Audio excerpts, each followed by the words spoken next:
സംസ്ഥാനത്തെ വിദ്യാഭ്യാസ മേഖലയിൽ മാറ്റം കൊണ്ടുവരുമെന്ന് വിദ്യാഭ്യാസ മന്ത്രി എൻ ശംസുദ്ദീൻ. സ്കൂൾ സിലബസിൽ കാലോചിതമായ മാറ്റങ്ങൾ കൊണ്ടുവരും. വിദ്യാഭ്യാസ വകുപ്പിലെ ഏറ്റവും വലിയ വെല്ലുവിളിയായ +1 സീറ്റ് ക്ഷാമം പരിഹരിക്കാൻ കൃത്യമായ പദ്ധതികളുണ്ട്. +2 ഫലപ്രഖ്യാപനത്തിനിടെ ഉണ്ടായത് നാക്കുപിഴയാണെന്നും എൻ ശംസുദ്ദീൻ മീഡിയ വണ്ണിനോട് പറഞ്ഞു.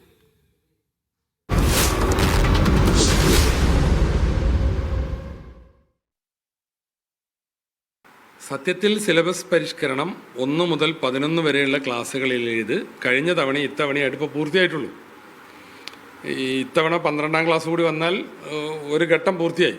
ഒന്നുകൂടി അത് കാലോചിതമാകണമെന്ന അഭിപ്രായം ഉണ്ട്.